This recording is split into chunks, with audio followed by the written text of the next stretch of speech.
Kowalewski Laboratory for Invertebrate Paleontology at the Florida Museum of Natural History. The Kowalewski Lab is funded by the John L. and Beverly Thompson Fund. His lab is also currently supported by 2 NSF-funded grants. He has affiliate appointments in biological sciences, geological sciences, and interdisciplinary ecology at UF. Dr. Kowalewski currently supervises 2 postdoc research colleagues and 2 graduate students. His publication list in both peer-reviewed journals and books is very extensive.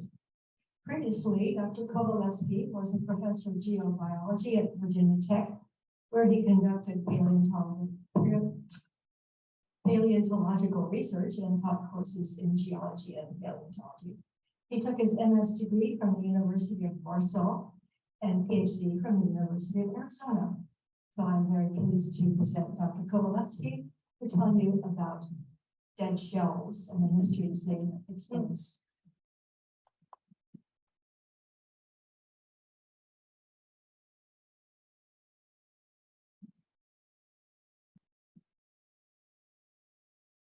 Thank you very much, Phil, for this very nice introduction. Thank you for this invitation.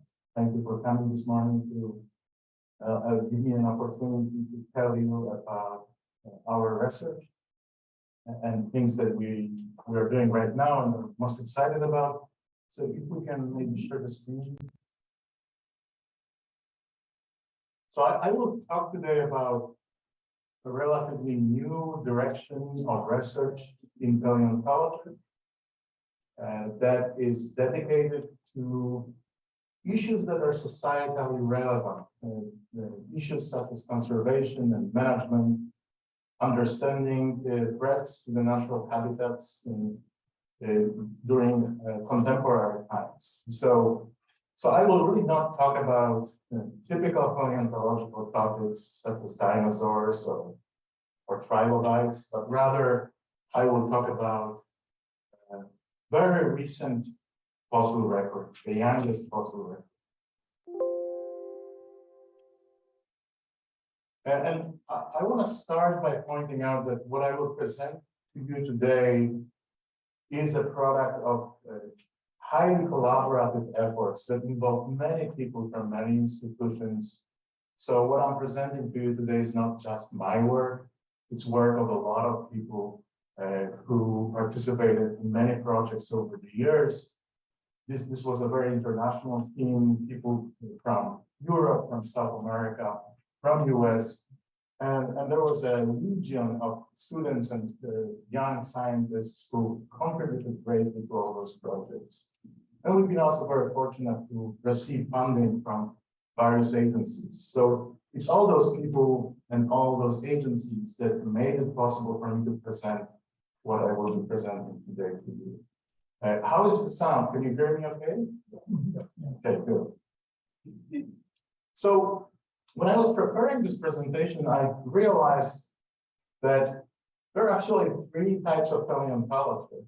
And I think when people think about paleontology, they think about a specific type, which is the most traditional, iconic, and common. So when you think about what paleontologists do, they study fossils. So they study the archives of the past, of course, and they study it to understand the past. So the past is the key to the past, if you will. And typical paleontologists ask questions about history of life, about how ancient organisms were put together, how they function. And through this, of course, you can also learn a lot about the Earth in the past, the environments in which these organisms lived. So whether you study trilobites, like here, or eggs of dinosaurs, the primary motivation of this first phase of paleontology is to understand the past and study the past.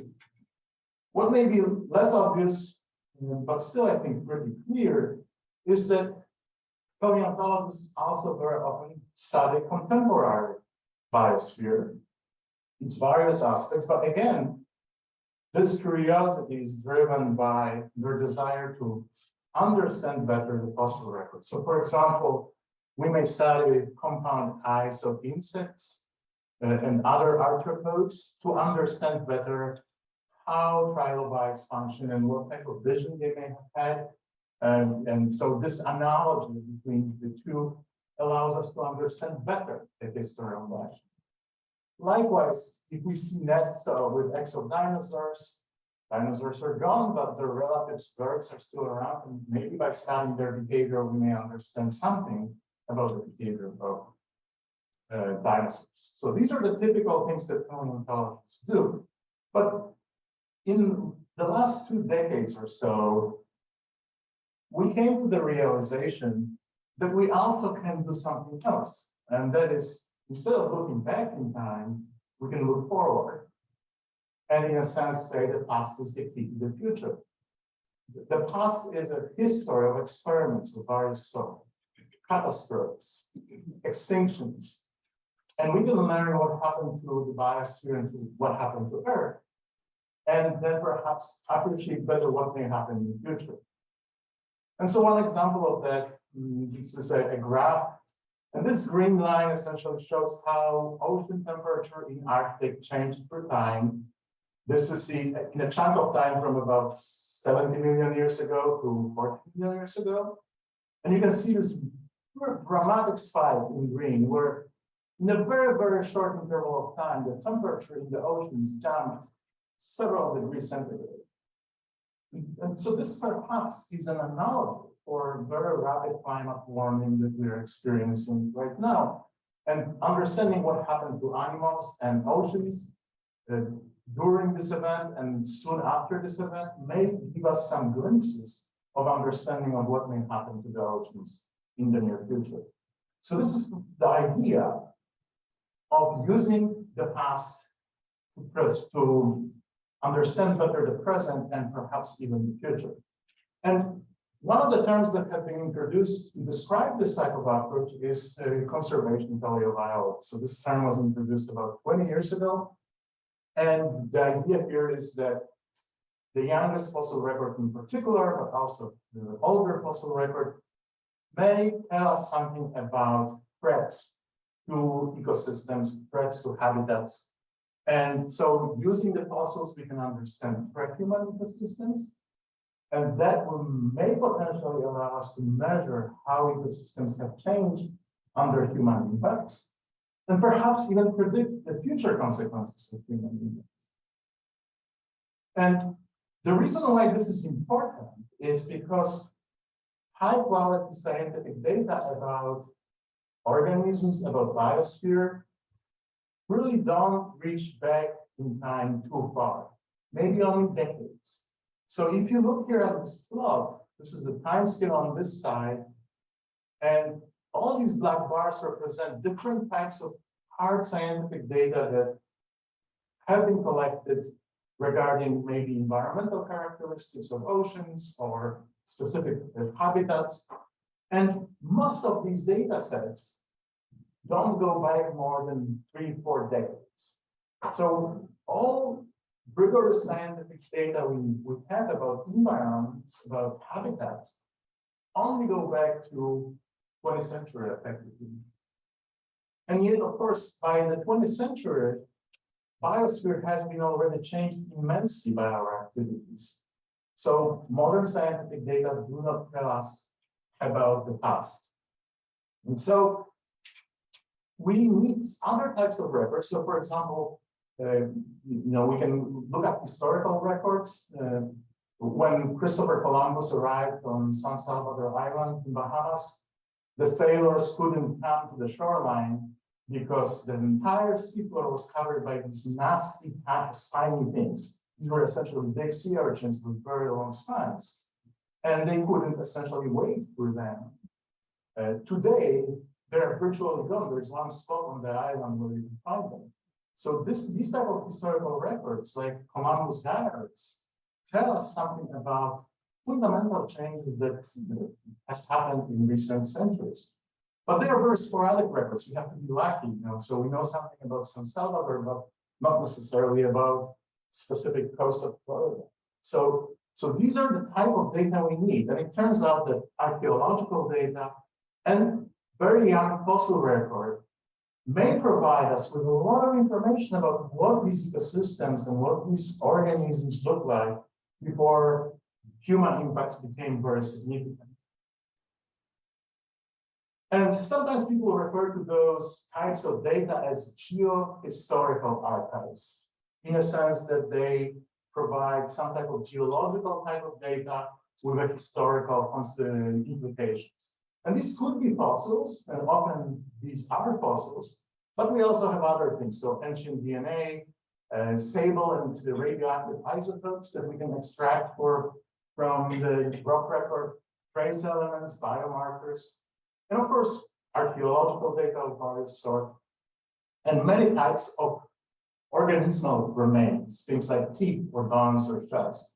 And I put shells in this box with a pleasant yellow color to highlight the fact that this is what I will be talking about most.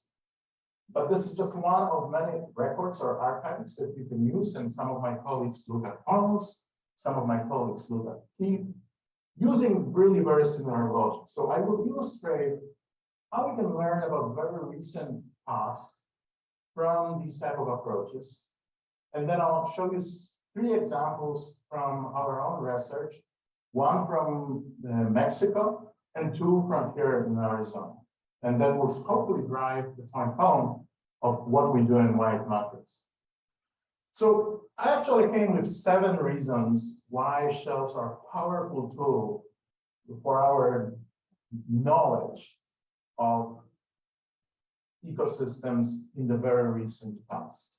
And they're as follows. First, perhaps most importantly, remains of shelly organisms are everywhere. If you go to any shoreline along the ocean, you may find accumulations of shells. Here we have an example of extensive beach ridges in the Colorado River Delta. I'll talk about those later. If you go to a riverbank, you may find a shell of a mussel sticking out from a riverbank. If you go to the deep ocean and dredge, you may find lots of shells that are laying on the seafloor. Even in dunes in deserts, you may find land snails accumulating. All these provide priceless records of their past. An important thing also, they are very easy to collect. They're on the surface. You need a bucket, a shovel, maybe a sieve. It's not a very expensive science, at least not initially. The other thing is that shells of these organisms are very young geologically. They are from the previous centuries, previous millennia. And therefore, virtually all of them represent species that are still around. So we really understand these organisms much better than, say, trilobites or dinosaurs. And typically from shell remains, we can identify organisms to species level. And just by naming them, so for example, this clam, we can identify as Moulinia modesta, that's the species name. Just by naming them, we already know a lot about this organism and the habitat in which it thrives. So I know that this is a bivalve mollusk, that it's today endemic. It only occurs in the Gulf of California. It actually lives in aquatic habitats buried in the sand or mud just below the sediment surface. It feeds from suspensions, a filter-feeding organisms, very much like oysters. It prefers slightly brackish to fully marine habitats. So it's a marine organism, but with slight preference for estuaries. And we know today that actually we can mostly find it in one spot, into the mouth of the Colorado River. So just by naming the species, I can itemize all this information about it and about the habitat from which it comes. Organisms also, or their skeletons, preserve records of interactions with other organisms. So that can be very interesting and can give us more insights. So for example, this is a test of a small sea urchin, or a tiny one. It's actually maybe smaller than a grain of, like a piece of gravel, but it's sort of magnified here. You can see this little perforation here. This is actually a hole drilled by a helmet snail. So this is a predatory snail that penetrates from outside and then eats and kills, obviously, and eats the sea urchin. So we actually have a record not only of the test of the sea urchin, but also of the fact that it died from predation, and we can even guess who was the predator. Here, on the other hand, we have a lump shell from a Brazilian shell, and it's covered with encrusting organisms that in succession colonized the dead bulb. So this shell was essentially laying on the seafloor. Water currents were flowing around it, allowing these other organisms to develop a little microhabitat. So we can learn not just about the organisms, but much more important are advances in technology. We now have a lot of powerful tools to analyze a very fine scale various types of signals that are contained in shells. Think of shells as capsules that contain chemical information of various sorts.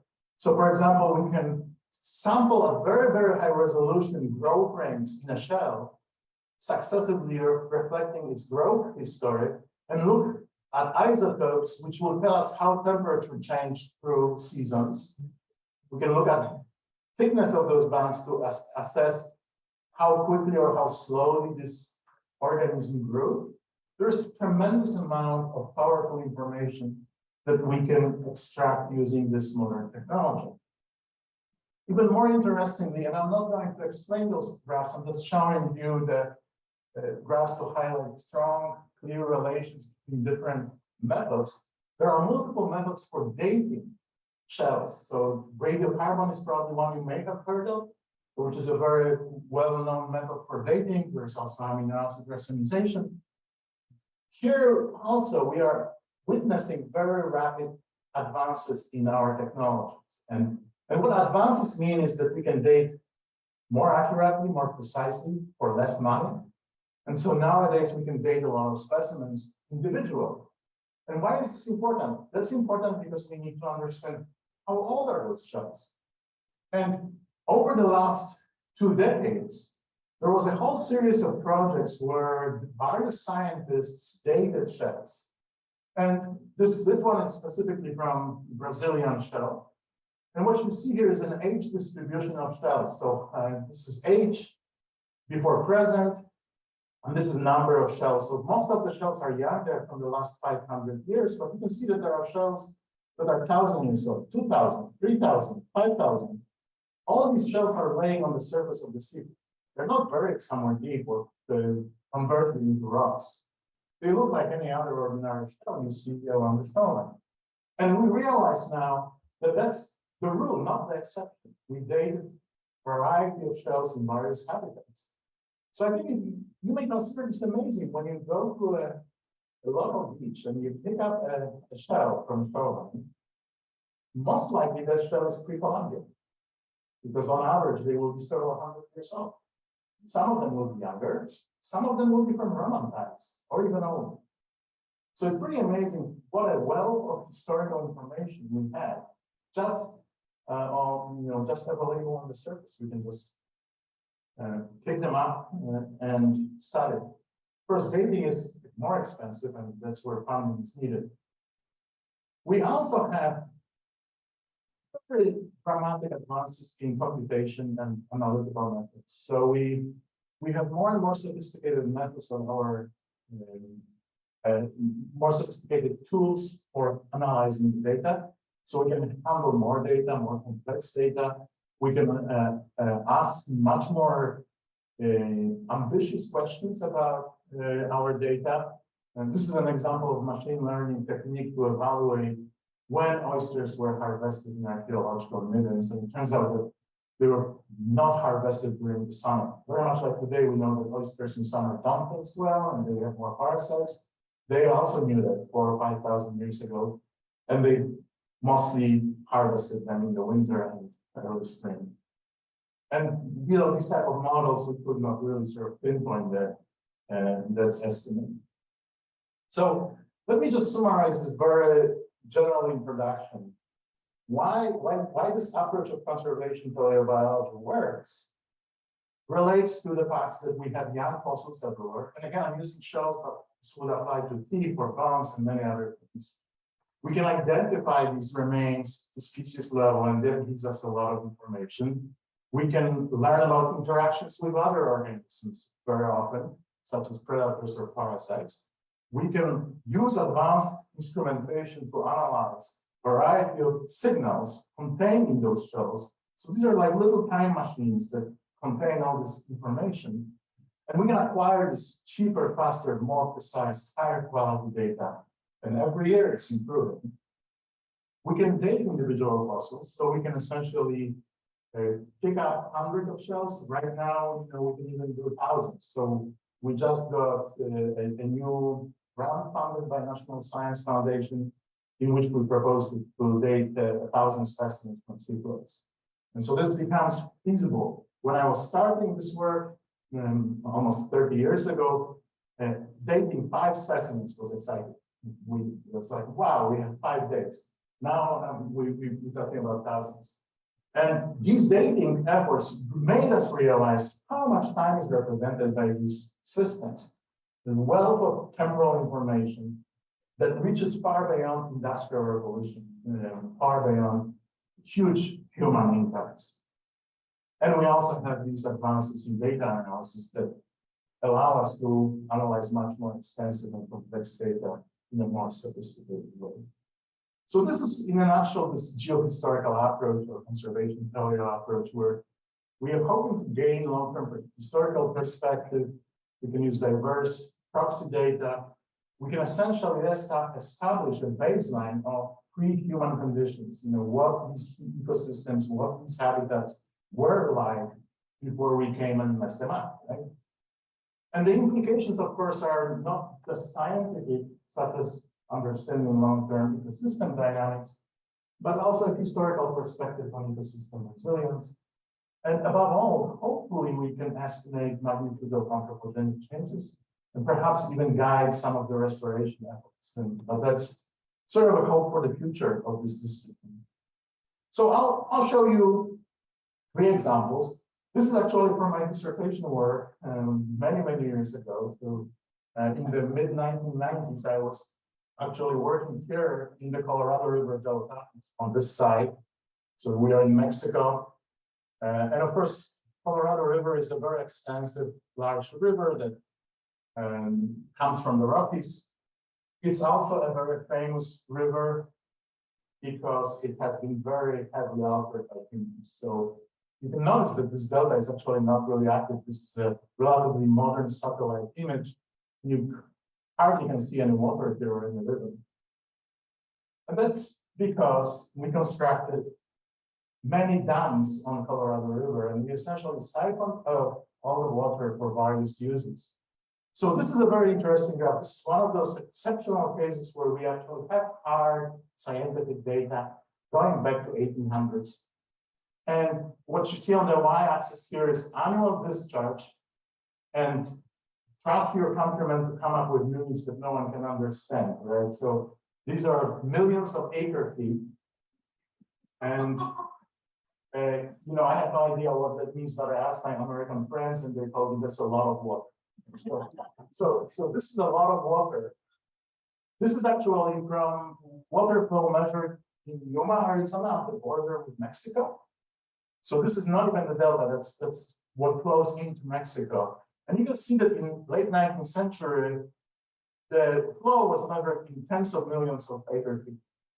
There was fluctuation, as you would expect, which relates to various variations in how much snow was in the winter in the Rockies, because most of that water is generated from snowmelt, so it's seasonal. But notice that once Hoover Dam was constructed in early 1930s, we have this drop in flow, and it never really recovers to these levels.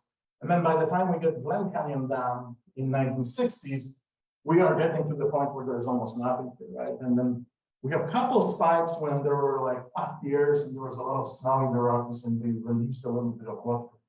But the bottom line is that the river was essentially completely stopped from its flow. And so that had a lot of interesting consequences, not all of them necessarily very good for us. We don't have a river anymore, so we don't have a lot of sediment being delivered or nutrients. And the water becomes fully marine, of course, because there's no fresh water coming in. So the whole H2R is essentially changing completely. And because you don't have all the sediment, the water is not loaded with sediment. It's more energetic.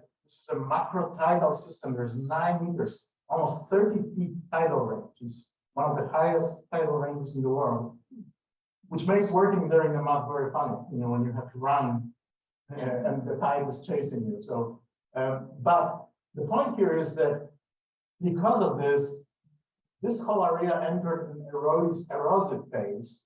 And now instead of accumulating mud, it's actually eroding all fine sediments. And the only things left are coarse material, and that coarse material are shells. And it's actually nothing but shells. Stop working for some reason. Let's see if I can advance it here.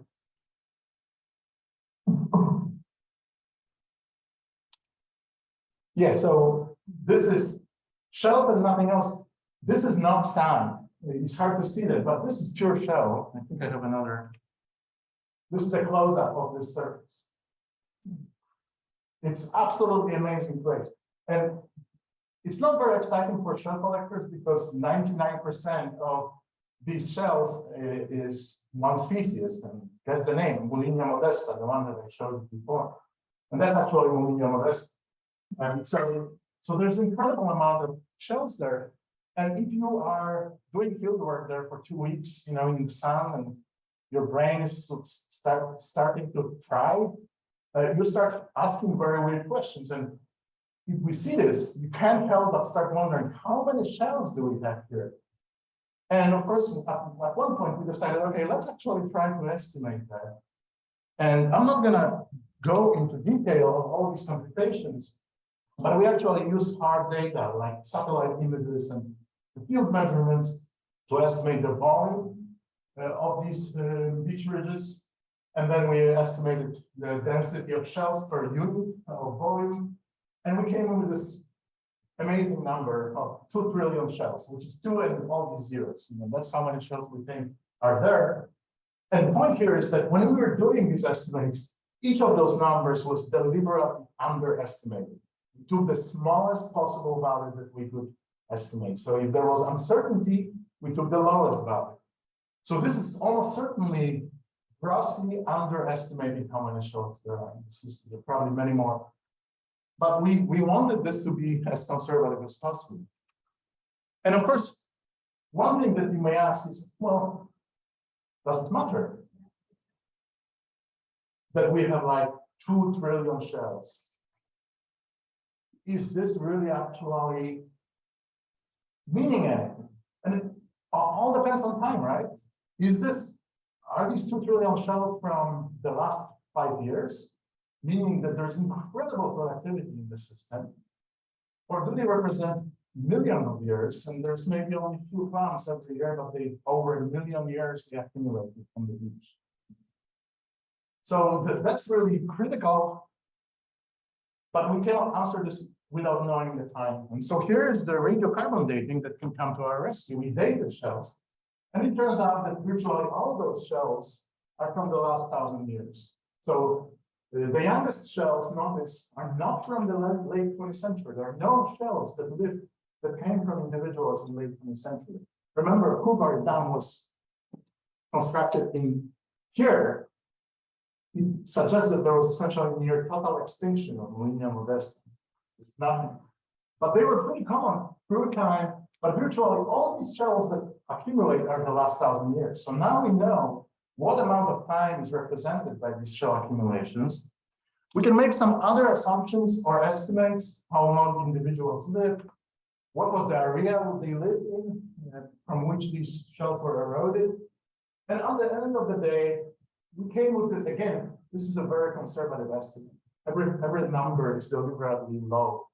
So this may work. Yeah. Thank you. And we came with the idea that there were 50 individuals per square meter. And probably, most likely, there were many more. And I thought, isn't this great to be a paleontologist? No one can test this. Right? We came with this estimate, but how can anyone prove us wrong? And it turns out that a few years after we published this estimate, 2 Mexican paleontologists found a piece of fossilized mudflat, tidal flat, with shells preserved in their living positions. They dated them, They were all the same age. So it was essentially a snapshot of community. And the density was something like 80 individuals per square meter. And so I was incredibly thrilled that for once, actually, my science was supported by someone else. And in fact, it was supported in a very consistent way with our predictions. We knew that this was an underestimate. Go back over. I like books. Oh, okay. So if we do this, we can then ask, what is the density of living plants today? Remember, that's an average from 1,000 years, so that's actually a pretty amazing number. It means not only that there were dense populations of plants on tidal floods everywhere, but they were also continuously present for 1,000 years at least. That's how far our record goes. Now, this is the sad part of the story. So this is, we run 7 transects along the tidal floods and measure density of living plant. Here we use the reverse method. We try to make numbers as high as possible. So any estimate we had was very not conservative. And despite that, these are the values, individual values along those transects. Each line is a different transect. You can see we never see even a single spot where we would have 20 specimens per square meter, let alone 50. In fact, the average density is 20 times less than what we infer from these beach areas. So that's a 20-fold drop in productivity after the shutdown of the river. And so this was really interesting also because there were restoration efforts in place. And these water releases in the 1980s that I showed on one of the previous graphs. And our data clearly show that these restoration efforts didn't bring back populations comparable to what was in the past. In fact, Kowalewski was my advisor at the University of Arizona. He still works in Colorado River Delta. He no longer is considering himself a paleontologist, even though he started this way. He's really about environmental problems and deeply engaged in international laws regarding water share.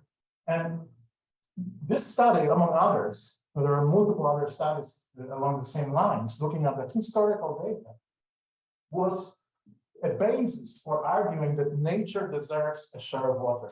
So before this political agreement, all water went to humans, most of it to US, some of it to Mexico, 0 to nature. This minute 323 in 2017 actually gave some water to nature. It's still a small amount. I think it's something like 3% of water belongs to the delta, but it's better than 0, right? So we finally now are having some progress. And so these paleontological data were at the foundation of these changes. So I think that's really exciting. So I'm gonna now move to a much closer site. These are seagrass habitats along the nature coast. So I'm sure many of you are familiar with Cedar Key and other areas there, Steenhatchee and so on. This is a really very uplifting area for it in some sense because it's not very heavily modified. You know, there are various activities there, but it's not very heavily urbanized. And that's why essentially we refer to it as nature coast.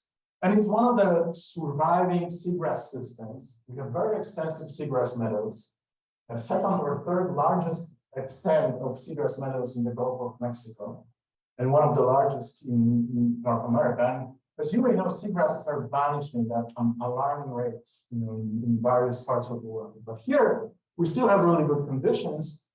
And so we were very curious to see whether the dead shells will also tell us that it was in great conditions in the past. Are there any changes? You know, this is almost like a model system for what we could call pristine seagrass, right? So we want to know, is that really pristine? Did it change much? And so we started working on moss that are associated with seagrasses and also with open sands in between seagrasses. And these mollusks are pretty diverse. And of course, most of them have shells that preserve. We actually dated shells again, so we have some understanding what's on the surface. And the shells that lay on the surface in between the blades of seagrasses are actually from the last 2,000 years or so. And most of them are very young, but if you look at median age, it's 1788. So half of the shells we pick up are predate the American Revolution round. And there are some shells that are actually going back to early, going back to Roman times. Oh, so the right-hand side is the older side. Yes, so these are actually calibrated in years AD. So this is 2000 AD. So this is today, essentially, this bar. And this is 1,000 years ago, and this is 0 BC, right? 0 AD. Now, these seagrasses are very patchy. So there is a patch of seagrass, it may be several acres, and you have a patch of sand. In estuaries where you have a lot of fresh water, there may be less seagrass if you don't really like a lot of sediment and low visibility.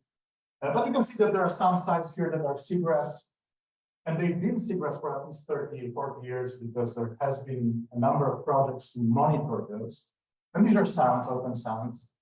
And there are some sites that I will not discuss, which actually sometimes are seagrasses, sometimes are sands. But we'll just focus on those that are seagrasses. And I'll show you a plot that is complicated to understand in terms of how it is derived, but it's really easy to read and understand. So that's the whole point of this method. It's called non-metric multidimensional scaling. And essentially, the only thing you need to understand here is that each of those points is a sample of mollusks. And if points float very close to one another, like these 2 points, that means that the species of mollusks that are contained in those samples are very similar. So essentially, it's the same community. So if you have 2 samples, the most abundant species is the same species, the second most abundant species is the same species, they will float very close. If the sites are very far on the spot, like this site and this site, that means they are very different in composition. They have completely different mollusk and fauna. And the 2 colors are seagrasses and sands. So you can see that for each of those numbers, I don't know if you can read them, is one of the stations. There are multiple samples per station. And you can see that all seagrass stations from different sites clump together. They have very similar composition. And that composition is very different from mollusks that live in sand. And sands generally also are more variable in composition. These are living communities, so we collected live specimens. So this is that today. But if we collect dead shells, we see the same. They are less similar. They're more similar to each other. These were far away. These are closer. And that may have to do with various geological processes that I can explain later if you are curious about. But the main point is we can still distinguish them. And remember, each of these sites, these shells are representing thousands of 2,000 years. So think about the fact that for these seagrass and sand habitats to be differentiated so clearly for all samples, that's only possible if they were stable. If seagrasses and sands were moving, and each of those sites was sometimes a sand and sometimes a seagrass, we would have an average composition of everything, and everything would float on top of everything. So in other words, if you think of time, and you have 2 sides, and as time shifts, sometimes both of them are seagrass, sometimes one is sand, sometimes both are sand. And what's accumulating are communities that live there. Once you mix all this together, it will be all the same, right? It's only when you have this type of situation where seagrass patch is always here and sand patch is always here, that you could retain this signal and essentially preserve it. So that's pretty amazing because we may think of a reef as something that is very stable. But here we realize that actually little patches of seagrass are eternal. They persist for hundreds of years. So it's very important in terms of management and restoration to keep in mind that no, we cannot just replant a seagrass and put it here. This habitat, for whatever reason, was not conducive for development of seagrass. Seagrass is never liked it. So we need to focus on preserving the meadows where they exist. Okay, so I'm moving on to my last example, and this one is actually from a spring-fed river, Wakulla River. Some of you may know the river. It's very beautiful. There's a park at the head spring. It's really gorgeous. And in this case, we are interested in looking at the freshwater mollusks, their shells, and see how the past communities of these that inhabited those rivers differ from the present. And in this case, we actually sampling banks underwater to collect these shells. As always, we conduct dating and so on before I do that. So you can see here that we sampled along the river. So this is the head spring where the park is. And then the river flows and eventually joins another river and then empties into the Gulf of Mexico. So this is increasingly influenced by tides as you go down toward the estuary. And each of those dots is a station where we sample living organisms as well as dead shells. And as before, we essentially dated shells, and just focus on this last panel here. This shows the age probability. So what are the ages? Again, 0 on the left here is today. This is 5,000 years ago. This is 10,000 years ago. It turns out that most of our shells are from between 7 and 10,000 years ago. They are early Holocene, in other words. And this is actually this makes a lot of sense because sea level was rising relatively rapidly in the early, as the ice age was ending. And essentially all these systems of rivers and lakes became wet about 10 to 9,000 years ago. So that was the time of reactivation of all the springs in the Florida area. And this was essentially also reflected in mollusks showing up. We have some older mollusks that may be eroded from older sediments. We have some young mollusks. Not surprisingly, they're still around there. But generally, most of the material is from about 8,000 years ago. So. And then what happened is that while we were doing this project,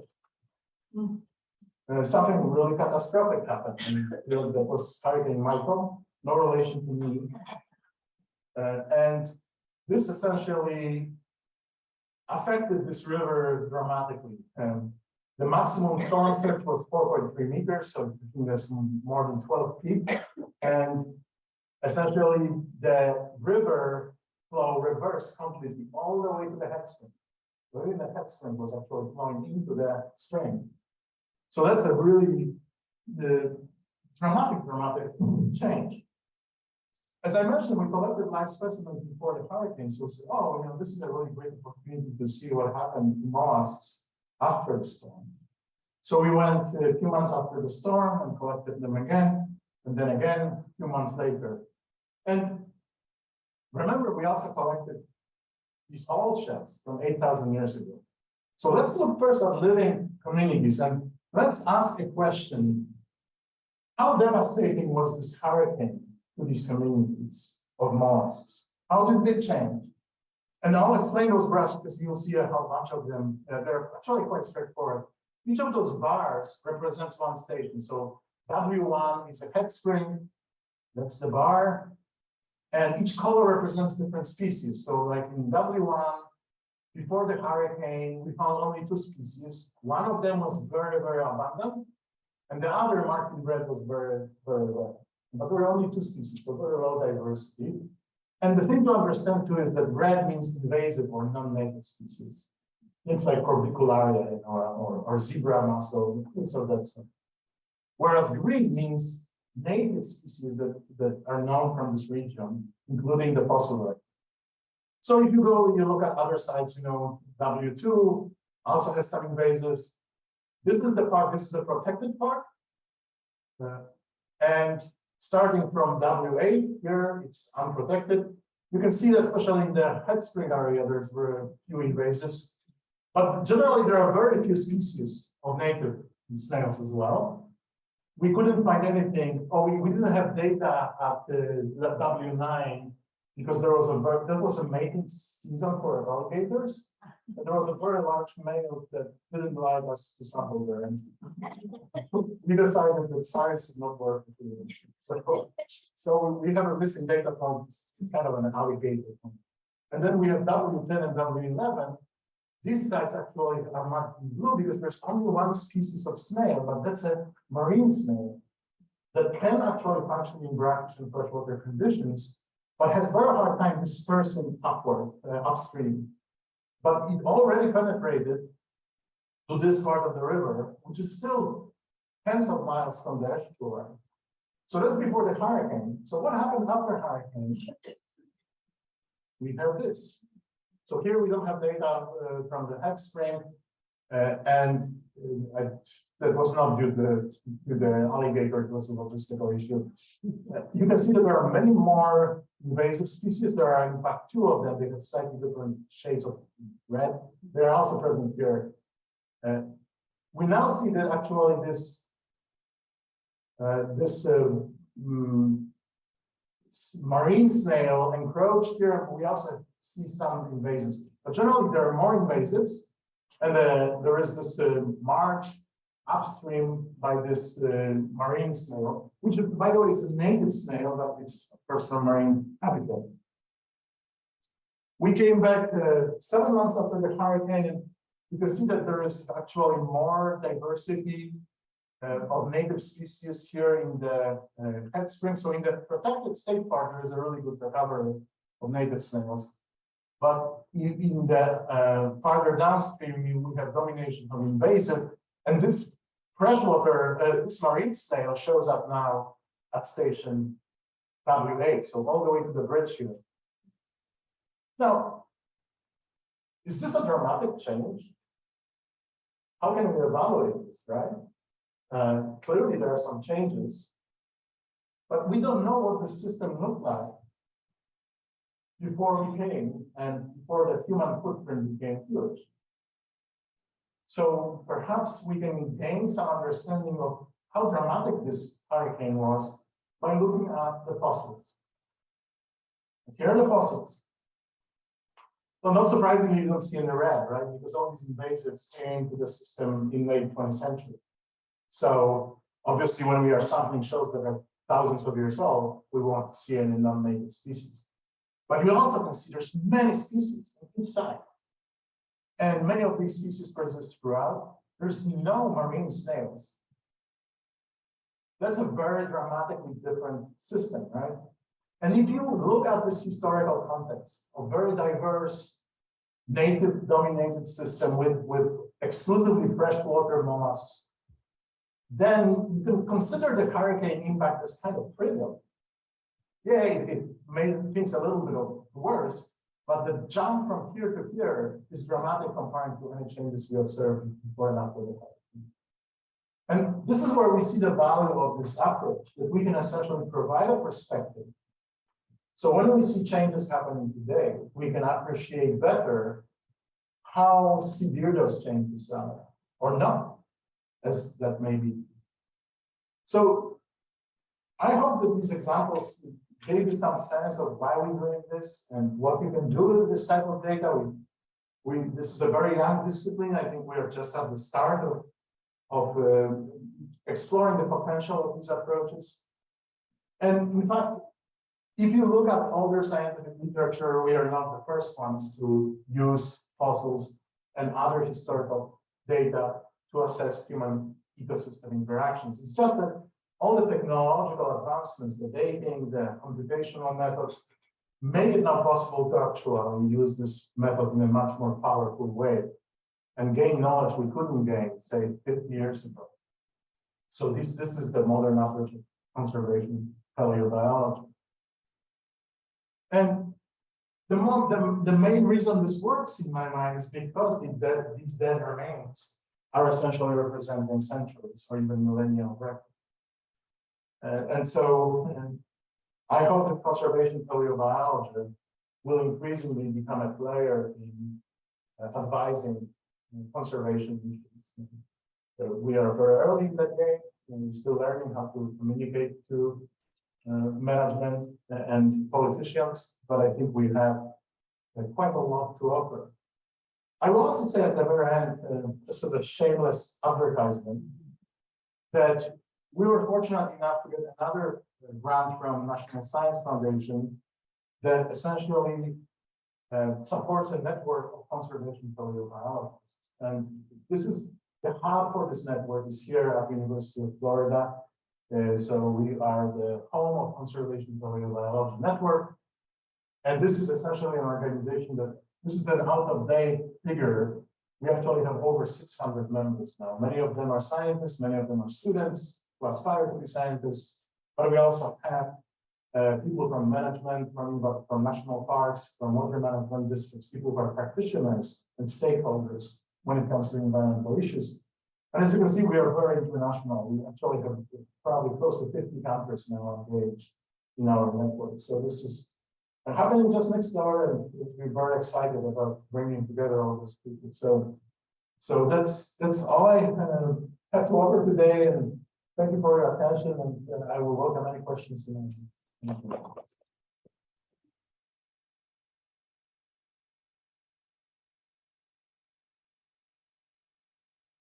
If it looks any better. Thank you so much. I had no idea that conservation paleobiology, I mean, when I was taking paleontology courses, nothing like that was offered here. So, questions from the audience? Excuse me, I've assumed when I picked up shells, old shells on the beach, like at Seahorse Key, that they were eroded out of middens. And so is that what you're getting is eroded shells? Or I'm not sure where they're coming from. So yes, the provenance of shells is really important, where they come from. And you're right, you may be picking up shells that eroded from older deposits. And one of the reasons we do dating is to ensure that we're not looking at shells that are 50,000 years old, for example. But in many systems, actually, most of the shells are local. People very often, we as a paleontologists in general, really worried about transport. We worried about the fact that we may be finding shells really far out of their habitat.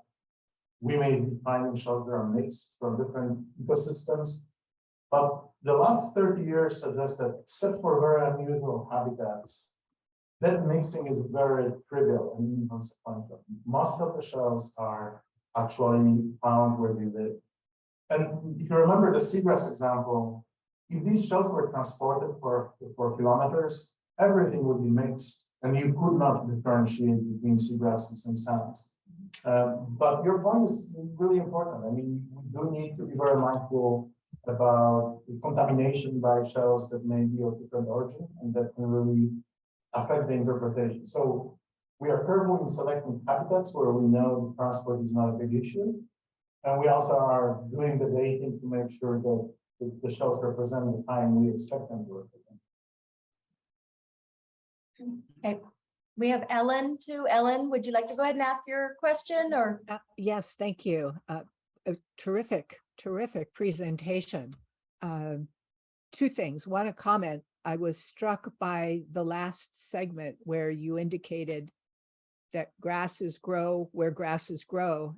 And I thought it had a lot of the same implications for afforestation, where, we want to plant 1 trillion trees, but it has to be the right tree in the right place. And I never thought about it for being at the bottom of the sea as well. But my question goes back to the western Gulf of California, where you talked about the possibility of restoration of that environment where the snails have gone, they've been extirpated.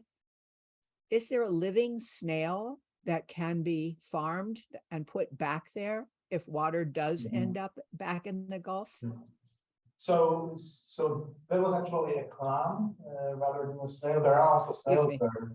But yes, those clams are still there. There are remnant populations. So the extirpation is not total. And so, and restoration really nowadays focuses much more on riparian habitats. But if in future, by the grace of politics, more water is delivered to the delta, there could be potential of restoring some of these benthic habitats as well. And virtually all species that are found in beach ridges are still around here, just very often not as abundant. So there is still a glimmer of hope in that sense. Wouldn't you find some really old ones around where the Indians live? Yeah, so the middens have older materials. And the middens very often actually have very selective subset of species, and because the human populations were very selective in what they were collecting. So, for example, you see a lot of oysters in middens, but not necessarily small clams because they were not really nutritious. So, so they have a very specific signature. But as I said before, you do need to be mindful of these type of situations because these middens may have shells that are 5, 6, 7,000 years old, and they were collected live, and of course displaced from their original habitat. And so, any interpretations that we do using shells and any paleontological implications require assumptions, but fortunately, many of these assumptions can be evaluated. And in most cases, we can rule out archaeological shells relatively easily because of how they are deposited and how they are preserved.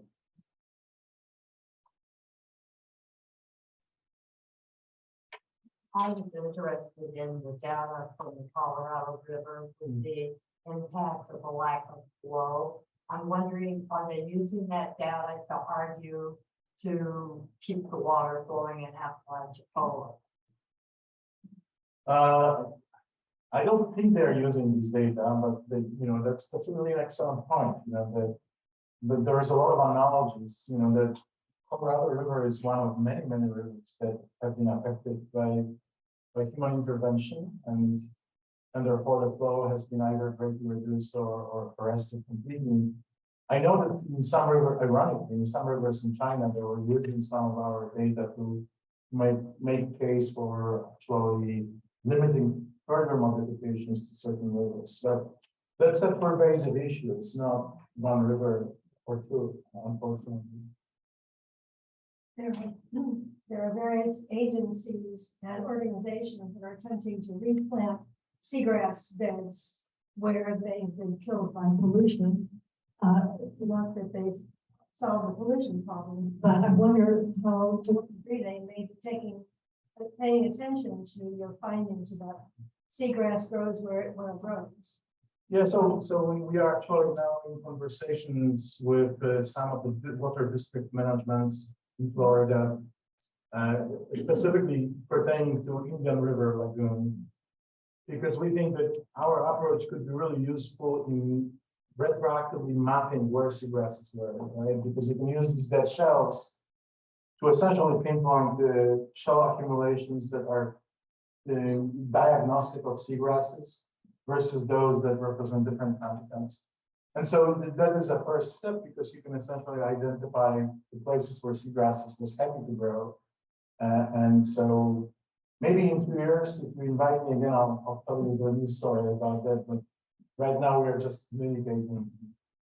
But this is definitely where we want to go. There's another question about the Wakulla system.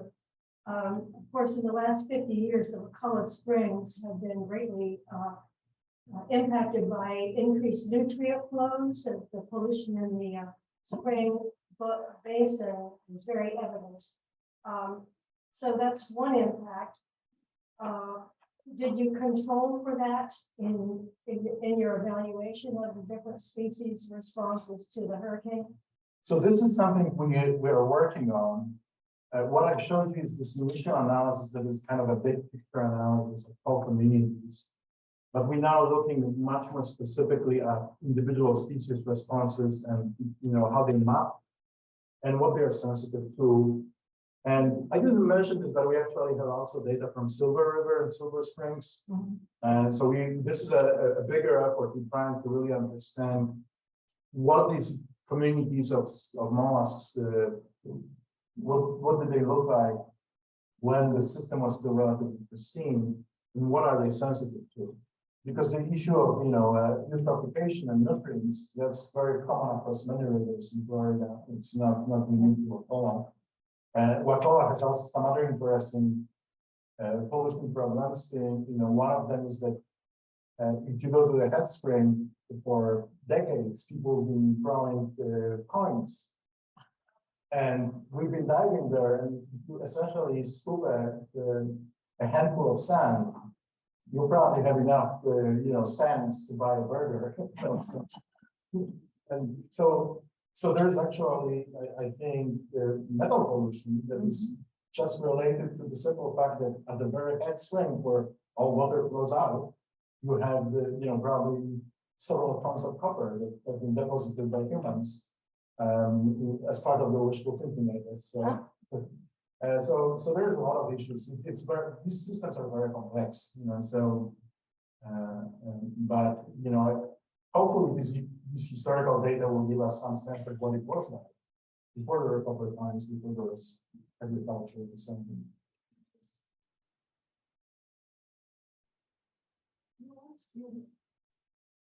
You mentioned that in the beginning that you could also use paleontology to project into the future. But considering how fast things are changing with us, can we really do that? Because it's kind of based on the past that, okay, it's going to be this way. Things are changing so rapidly. So in certain circumstances, I think we cannot. You're absolutely right that the systems are complex and the pace of changes is very rapid.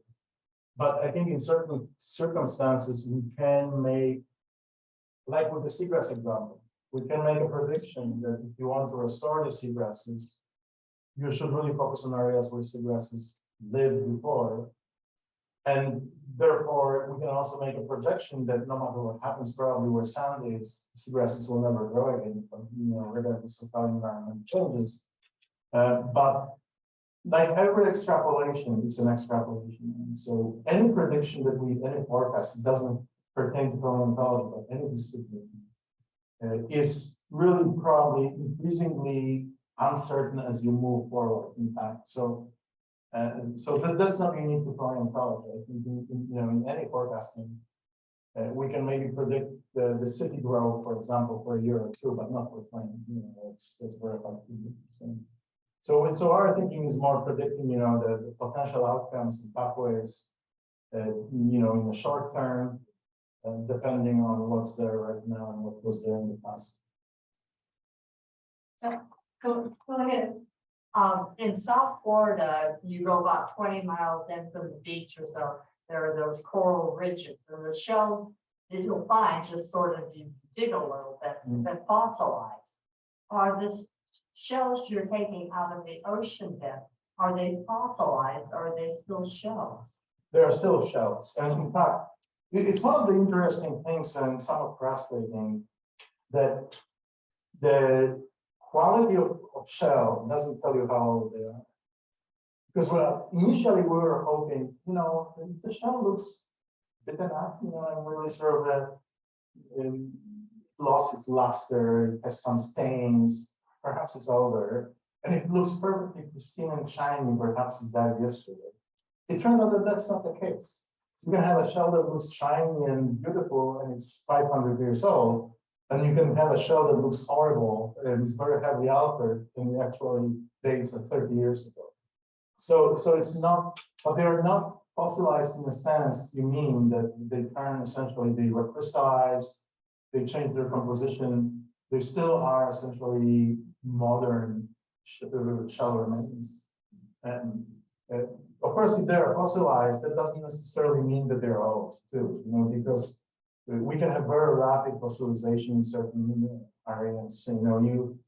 If you go to places like Bahamas, where we have very high carbonate saturation in the water, you can find a cell phone that someone lost that is completely encrusted in limestone. So it takes months or years essentially to create a fossil in certain environments. So the time, that's why we use things like radiocarbon dating, because intuitive ways of assessing how all things are really good. Well, thank you very much. Thank